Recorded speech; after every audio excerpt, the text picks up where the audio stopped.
It's been 25 years of the Anti-Corruption Commission in Sierra Leone. You've been the commissioner for about 7, this being the 8th year.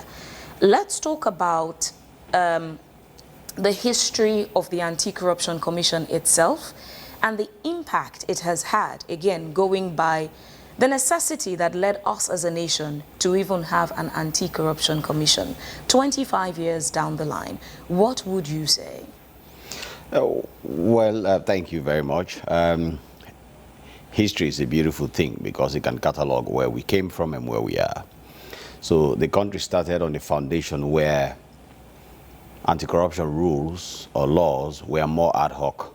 There were no established systems. So from 1960 to about the 1980s, there were more ad hoc commissions of inquiries or limited provisions of law that dealt with corruption.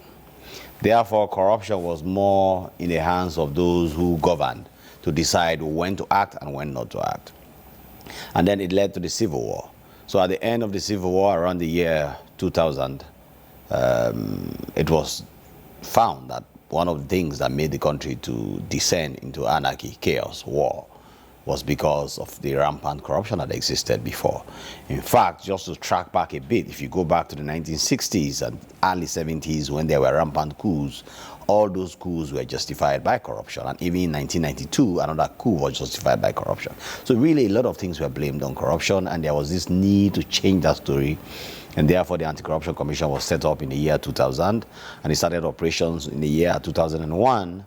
And the idea behind it was to really change the story of the country by establishing a specialized institution responsible for acting on corruption, mainly through the efforts of international community who thought that this had to exist. So between 2001 and now, there have been 6 commissioners. I am the 6th of them. And a lot of things have happened. We have been tracking our efforts in the fight against corruption. We've been tracking the changes that have happened in our campaigns.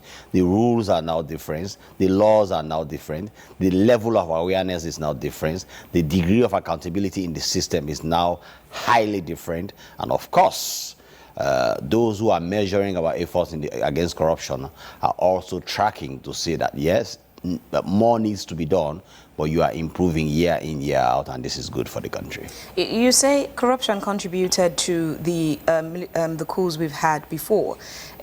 My curiosity is, how would corruption contribute to such chaos?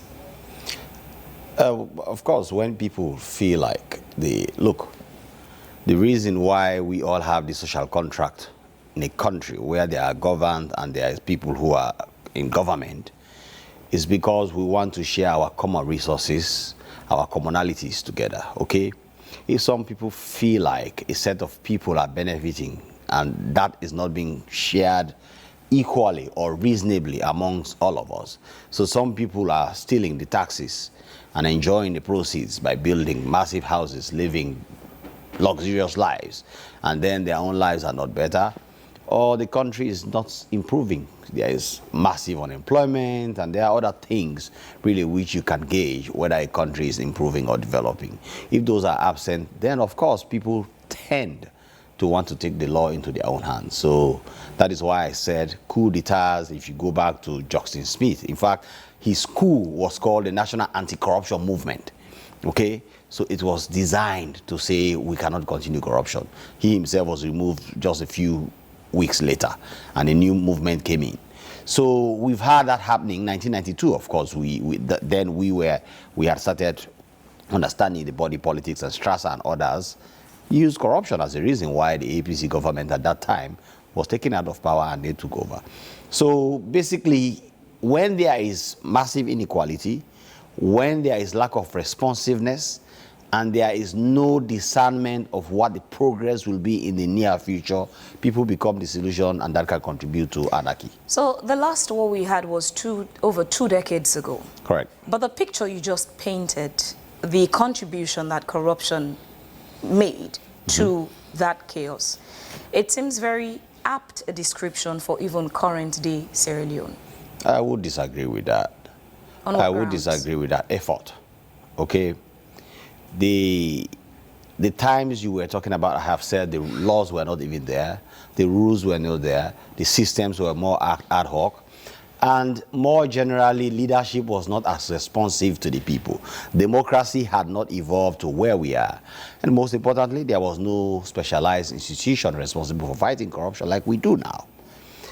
So that itself lays the foundation to say, no, it's not as we are. But also the level of impunity that existed at that time. It seems to be the same level of impunity. Let's delve into the work of the Anti-Corruption Commission now. Not too long ago, a situation emerged with the Audit Service Sierra Leone that led to a whole tribunal, that led to the removal of the Auditor General then and her deputy. But the main issue that led to the whole tribunal seems to have been tossed aside. The issue of the alleged fake receipts in the office of the president. What has the Anti-Corruption Commission done about this? Because if that allegation is true, it not only constitutes corruption, it's also national embarrassment for the country and the office of the president. So what the Anti-Corruption Commission has done in respect of that is very clear. I have with me a letter that came from that very institution. The audit service? No. Don't forget, that issue arose when they said the president went and occupied a hotel and the receipt for that hotel was fake. That was the claim in the media, okay? Now, we contacted the institution and the institution simply said, look. You mean the hotel? The hotel in Lebanon. We just wanted to get clarity on that. The hotel simply said, look, a president is not an ordinary person. We had a situation where we had housed a president and people were coming asking questions about him staying here. There's national security issues there. There's healthcare issues there. There's also the need to determine whether certain information should just be given to any random person. Okay? So basically they said at that time they did not feel confident to confirm to anybody what these receipts were about.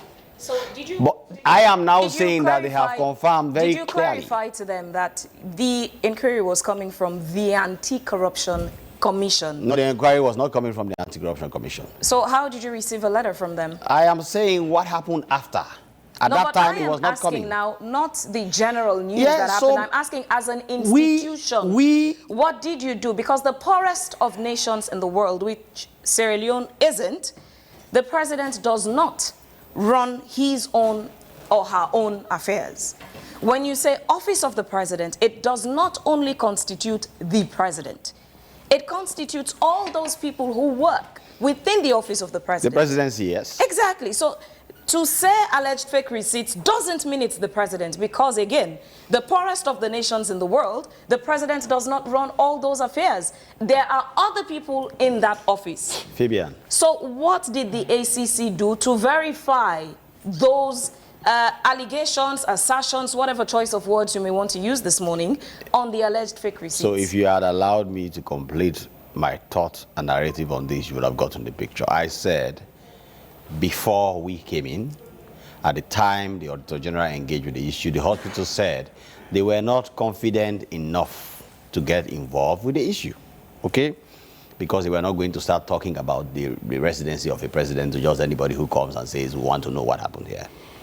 Once they found out that a credible institution responsible for fighting corruption asked them, they got back to confirm that indeed, yes, the president stayed with them and that the receipts were normal. Okay? End of the issue. End of the issue. The hotel said, we are fine. At that time, we did not tell them what we wanted to say. But let's talk. We are now speaking from hindsight. The events you are describing happened before we got involved. After we got involved, we have a clear confirmation that indeed the president stayed in the hotel, the receipts issued were valid. What do you want us to do? Arrest somebody in the presidency because of that? So this is now a bit confusing to grasp, to figure out whose account is factual. Within the same ACC, we've had about 2 or 3 people from the ACC, and we've asked this question. Last response we got was that The ACC had started an investigation into that matter, but the ACC was asked to stand down because, again, the Parliament, the Public Accounts Committee of Parliament, suddenly resuscitated, and they are now dealing with the audit reports. And today we hear you, as the commissioner, giving a different account. Whose account should we go with within the ACC? Because the accounts that you're all given within the ACC on this particular issue are not in alignment. No. The accounts that we are giving are quite synchronous. They are all saying the same thing.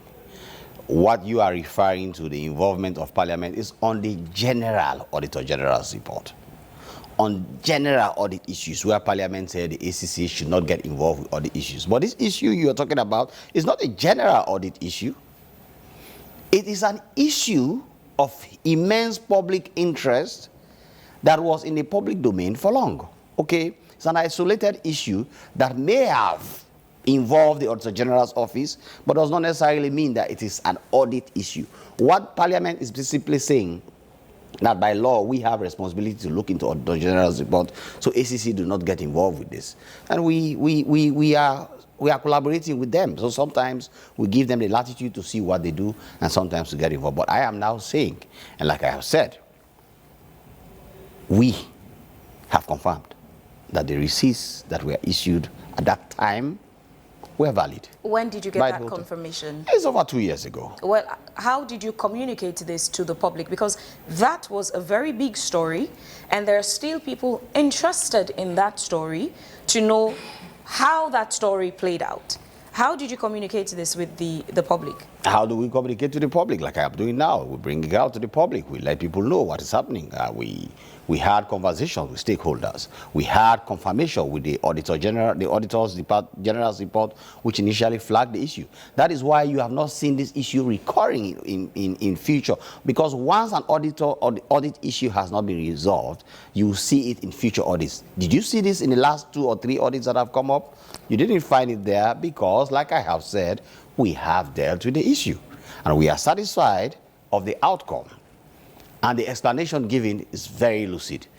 The president's health, the president's accommodation, the president's financial dealings are not things that can be discussed in the public domain like any other issue. These are serious public, serious national security issues that we need to be very careful about. But there are still people who would hold on to the thought that because, again, you are appointed by President Bio, and this issue is surrounding his presidency, there are people who are sacred cows who are now being protected from embarrassment or prosecution.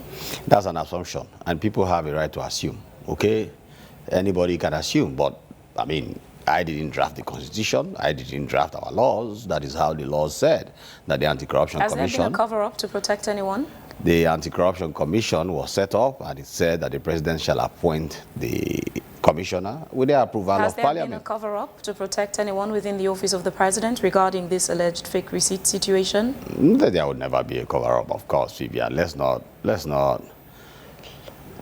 reduce issues to this level of speculations, assumptions, and a lot of banal statements. What do we mean by cover-up? I mean, there cannot be a cover-up in a public interest issue. I have said what I have said. As a journalist, what you can do, probably if you want to confirm this, is to go to the hospital in Lebanon. Maybe they will confirm it to you as well. Okay, so as you said, public interest issue. So there's a Dauda Tayawali on Facebook who posted a comment on this. The receipt with 2 different currencies and total, and he adds a laughing emoji to this. Dauda is just one person, but perhaps a reflection or representation of others who as well may see this as just a cover-up to protect somebody within the office. So let's ask Dauda, what he is calling a receipt, was it really a receipt? How did he know where it came from?